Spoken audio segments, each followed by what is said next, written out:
Hey, good day everyone. Basketballer here. This is the second game for today, January 5th, 2023. We have an interconference battle right here between Utah Jazz and Boston Celtics.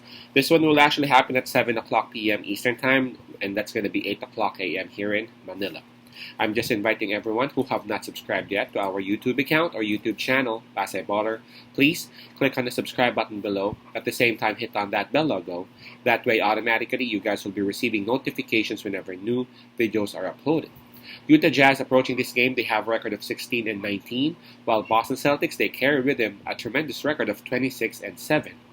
As we all know, we actually provide free picks right here in our YouTube channel, Basketballer.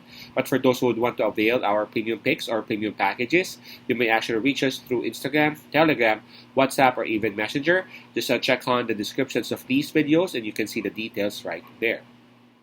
And by the way, the spread that is given, it's minus 14. Man, wow. It's minus 14 and that's given towards Boston Celtics. Now, Boston Celtics, they will be enjoying the home court advantage on this. In terms of momentum, we got to give it to Utah Jazz. Approaching this game, man, Utah Jazz, they are on a 3-game winning streak. Well, the Boston Celtics, they are coming off that a loss against OKC Thunder. Well, for their last 10 games, they have actually won 8. I'm talking about Boston. While for Utah Jazz, they have won 7. So Utah Jazz is really, doing great lately. So again, considering that the streak that they have, which is at 3-game winning streak, we're going to give the slight advantage towards Utah. Now, in terms of fatigue, we can skip that part. Both of them actually rested last night. And let's go ahead and take a look at the availability of their players and the health of both teams. For Boston Celtics, I can only see one player in the IL, and that's Al Horford. Al Horford is tagged as questionable or at game time decision for this particular game. Now, for Utah, it's actually great. Seems like, yeah, nobody's on IL or nobody's actually out for Utah, which actually makes them, makes them advantageous in terms of health and availability. Okay, I'm gonna make this one quick. Obviously, Boston Celtics is the better team as compared to Utah Jazz. I mean, Boston Celtics, they are a very good scoring team. They also value their defense. Utah Jazz, they are a legit scoring team, but their defense, you know how their defense is. I mean, they almost lost against Detroit Pistons, the other night, right? But again, they ended up winning that game against Detroit because of their scoring, because of their tremendous outside shooting. Now, against Boston Celtics, I don't think they can actually beat Boston Celtics just with good offense. So obviously, it's going to be Boston Celtics who would win the game. Highly likely that's what's going to happen. But in terms of covering the spread, I'm not actually that comfortable siding with Boston Celtics, as 14 points for me is just a bit big.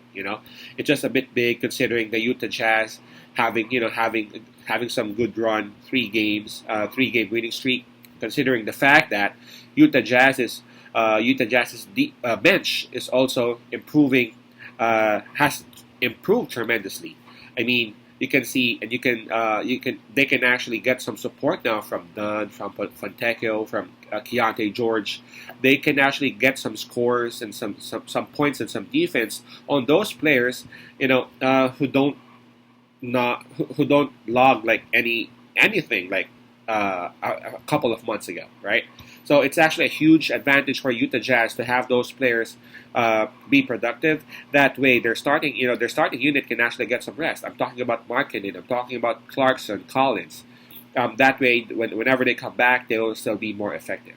I feel like Utah Jazz will actually try to push as hard as they could. They must have learned something, something valuable on that game against Detroit Pistons. They have to start well. They almost lost the game against a struggling team at Detroit. Now they have to do better, way better against Boston Celtics if they don't want themselves to get kicked or to get blown out. But again, I feel like Utah Jazz will be able to cover the spread. 14 points is a bit big for someone who's having some momentum as good as Utah. So my pick would be Utah Jazz plus 14. I'm expecting another good game from Jordan Clarkson. Utah plus 14. Peace out. Pass I love and God bless.